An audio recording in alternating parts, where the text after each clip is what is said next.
Hey guys, today we are working on the Juniper for the first time. I'm going to use the same approach to begin with as I have with the other 3 trees in this series. De-weeding, cleaning the pot, and now I'm trying to get to know the tree a little bit better. John from Mainly Green Designs has helped me to identify that this is Itoigawa Juniper due to its horizontal growth. I'll put the picture up now. If you know any different, then please leave me a comment. But I do have some history from Alan, the previous owner, who did say that he believed this was Itoigawa as well. This tree, although not the most difficult out of the 4, it's definitely one of the most nerve-wracking because of the amount of time that has been put into this tree. Now, as I alluded to in my introduction video, this juniper was actually a Japanese import runt that was at the back of some shade cloth at Heron's Bonsai that Alan purchased around 2003-2004. So after Alan worked on this tree at one of Peter's workshops around that same sort of time, Alan decided to take this from informal upright position, and then he was the one who originally styled this into its semi-cascade form that we see it even now today. Peter Chan then remarked to Alan that in every tree there is a bonsai, and you have found it in this design. Meaning that Alan's take on the semi-cascade instead of the upright was the right decision for the tree, and yeah, Peter seemed very impressed, and that goes with the story of this tree. The tree was then taken to a Burrs weekend run by Tony Tickle and a Belgian artist whose name is going to be here, styled the tree and removed some of the lower branches, helping to create these middle and lower pads. Since then, Alan hasn't done too much work to it other than pinching back the needles as per the advice at the time.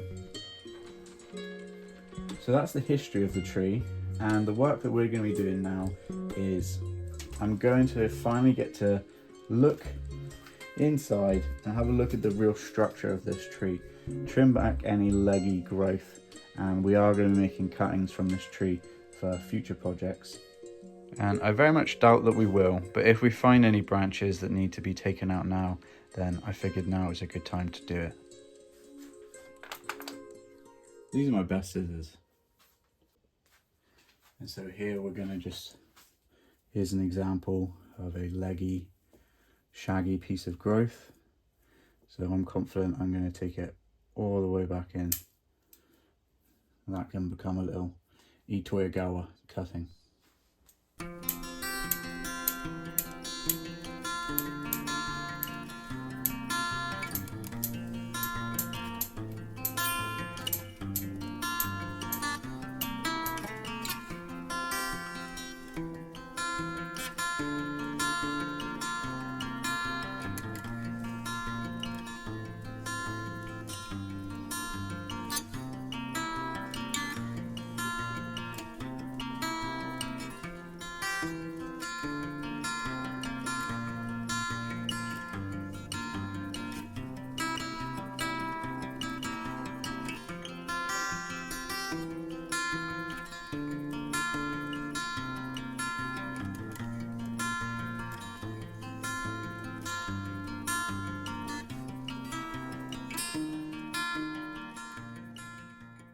So I thought I'd just stop and explain where I'm at now. So these are all my cuttings that I'm going to propagate.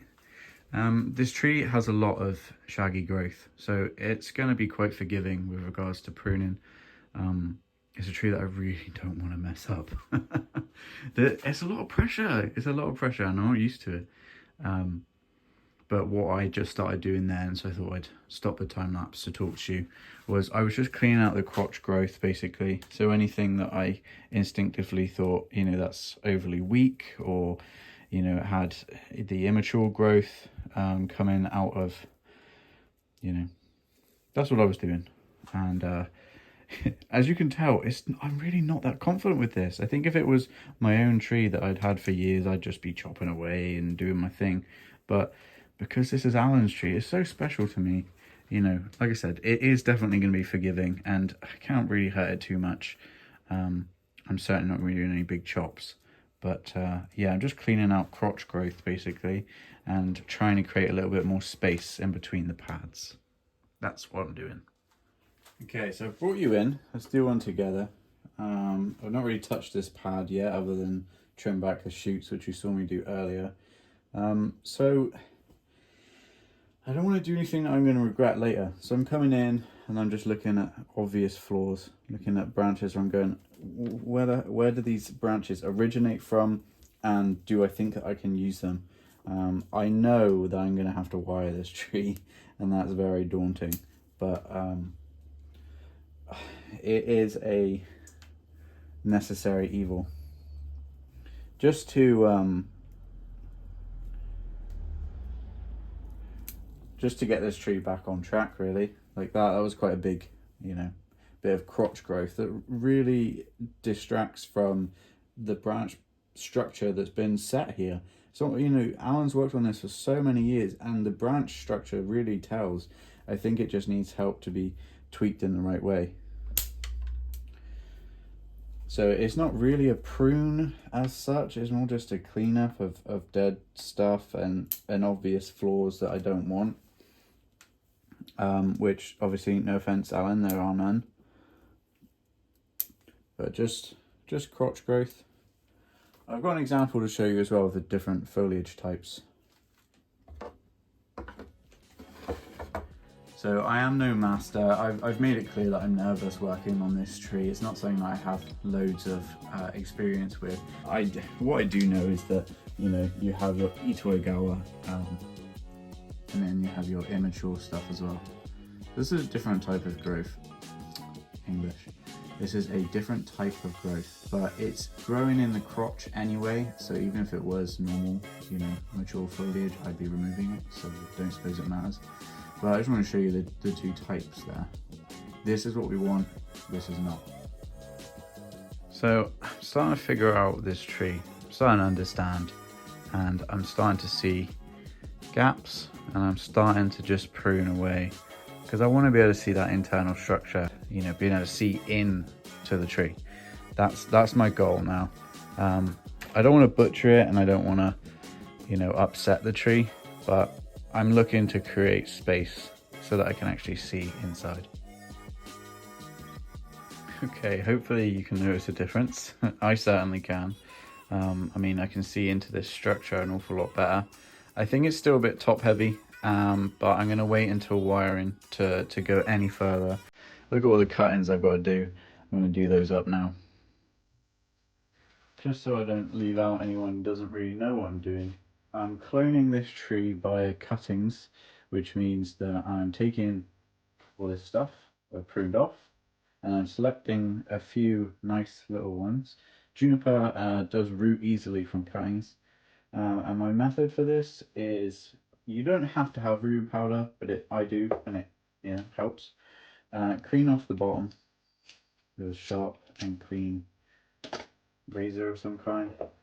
Dunk it in, so you get a little bit of the powder on the end, and then press it into your soil. Bam, leave it alone. And, you know, check it in 6 months. The ones that have got roots, put them out, pot them up. The ones that don't, put them in the compost. Boom, done.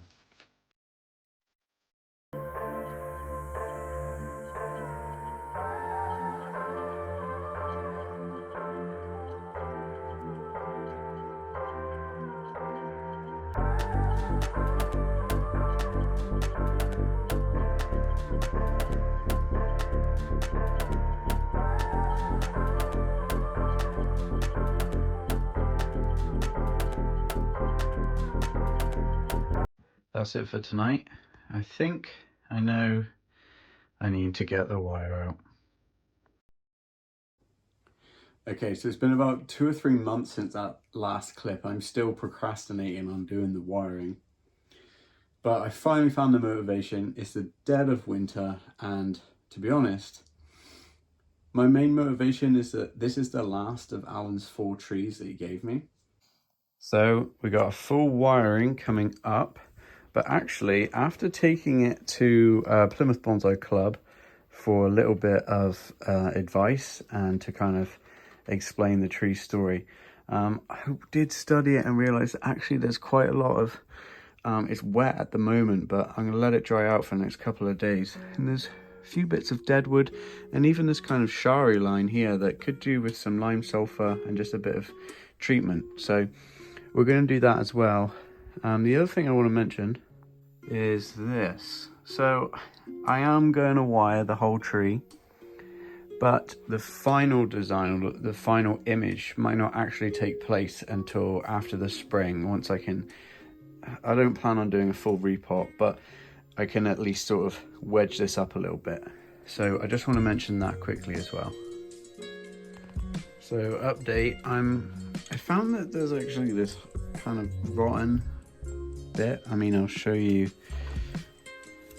just how it's pretty crumbly, and there's a lot of, you know, material like this in there. So for the rest of the season, this will stay out of the rain so that this has an opportunity to sort of dry out a little bit. I mean, it got rained on today, that's why it's obviously sodden wet. But yeah, there's a lot of very spongy wood in here, and yeah, the extent of it's actually quite hard to find the extent of the deadwood. So I'm going to call it a day for a minute, really let this dry out, and we'll come back to it when it's a little bit easier to decide what's dead and what's alive. But I mean, I really want to keep the deadwood as much as possible, but a lot of this is very, very far gone. I mean, this is fine, but then that goes right through. In here, yeah, you've got some bits that are okay, some bits that go right through. So it's kind of hard to tell, but I do think nonetheless that if we kind of grind this down gently and then make all of the deadwood nice and bright, I think it will really add a nice bit of detail to the tree. So yeah, okay, onwards.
Okay, so 1, 2, and we're on to the top of the tree, the absolute apex, left to wire, held up with a few tie backs here.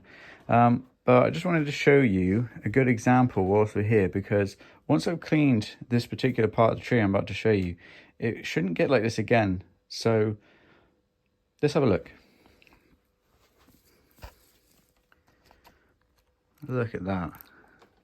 It's lovely. Lovely aged, craggy, flaky bark. Amazing on many, many other species, but not junipers. So here's a good example of how it is cleaned up. Again, there's still some more flaking that could come off.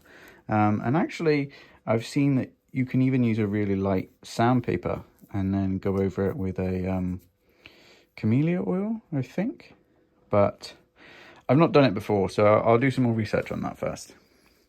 So I just wanted to show you the before cleaning and after. So as lovely as that flaky bark is, it can hide creepy crawlies. And actually that slight sort of purplish tone really helps to delineate the difference between the light and the dead. So, sorry, the light and the dark. So the dead wood and the live wood. And that's something that we're going to accentuate even further once the wiring is done. So whilst we're here, I thought I would just have a quick talk about where I'm getting my information and my advice from. So as you know, John from Meilukun Designs, he helped me to sort of second the idea that this is Itoigawa Juniper. But lately I've been kind of using this as a good resource. I found this for £2.50 in a National Trust bookshop, and I found it'd be quite useful to share with you guys where I've been learning about juvenile foliage and the different types of juniper shoots here. So he calls these the runts, he calls these the hotheads, and these are the well-behaved ones. So I found that this in particular has really helped me to decide with what branches to kind of keep and which ones to lose. This page too has been particularly helpful. It goes into juvenile foliage and the do's and don'ts, and then the runts, hotheads and well-behaved shoots, to which I've pretty much at this point eliminated from Allen's Juniper. But yeah, I just wanted to kind of show you where I'm getting my information from, and the fact that just because it's 2025 doesn't mean that you can't go to good old-fashioned books. Come on in, don't be shy. Join me on this bleak January evening where we are putting the last piece of wire on Allen's Juniper. So this has taken, yeah, I would say I'm on about hour 7 possibly. I haven't been counting strictly. I did, and then I lost track. This has taken a pretty unbelievable amount of time, as to be expected with such a large tree, but also the fact I do have experience, but not this kind of experience. Nothing can really prepare you for the amount of time that this actually takes. I understand why, some professionals out there get their apprentices just to wire everything, and then they come in and steal the glory shot at the end. I would always be like, oh, that's so whatever, and now I'm like, oh no, I kind of get that. So there we go, last bit of wire. Let's have a look. Allen's Juniper, fully wired. The whole tree, done. This is not styled. This is not how the tree will finish up. What we're going to do next in this video is we are going to wait for spring to come. And once spring is here, and I'm confident that this tree can take it, we are going to repot, do a gentle root prune all along the bottom, all along the elongating circling roots, and then we're going to reattach or repot or replant this juniper more this way, so that this is not rubbing anywhere near the lip of the pot. And we'll uncover some of this lovely nabari, because there is some here. So the whole tree will go this way a bit more, and then now that I've done the hard work and wired everything, I can just put everything where I want it to go, and we'll have an absolutely gorgeous Itoigawa Juniper. So until then, roll the next clip.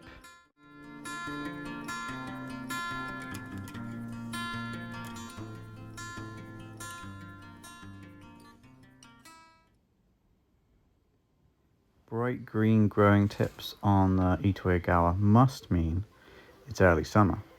Look at this stamp. Lovely vintage Chinese pot. I couldn't find any more pots by the same maker. Yeah, look at the weeds. The weeds come through again. So it's great to be the top layer of soil, just working on trying to find that nabari again, and yeah, getting ready to put this thing in its final position. a little bit of a better look at cleanup of the nabari, and we took away that most bottom layer of soil so we can add a new drainage layer, which will make sure that the tree is draining well. All of the work that we did on the deadwood's paying off. It's stayed nice and dry through the spring season with that treatment. So yeah, we're just going to mock up the new potting angle here. Yeah, it's a bit extreme. It needs to come down just a little bit. Preparing the pot. Again, I haven't got anything else suitable, and I really like that pot. So here we are, we're just nice and comfortable off the lip of the pot there. The tree is nowhere near resting on it, and we can continue with the final styling. I ran out of akadama, which sucked because I wanted enough to top dress the juniper, but hey, no complaints still.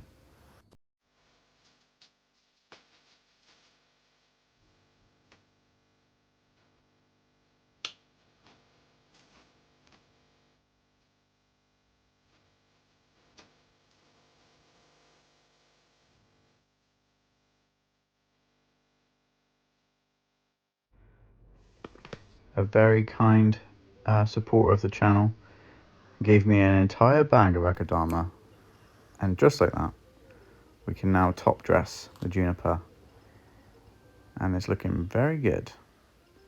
So we are going to now style it. I just got a nice time lapse for you guys, so I'll stick some music back on for you, and I'll be back in a minute.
That's it, guys.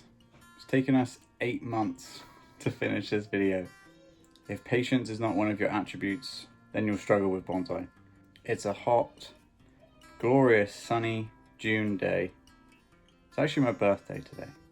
Let's finish this video on my birthday. Thank you to everyone who supports the channel. Thank you to everyone who watches, likes, subscribes.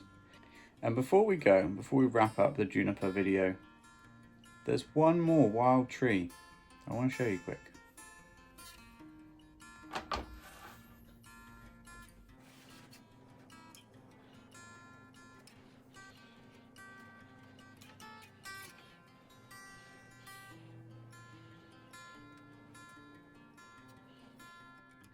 So, that's it everyone. Wherever you are in the world, make sure you're taking care of yourself. See you in the next one.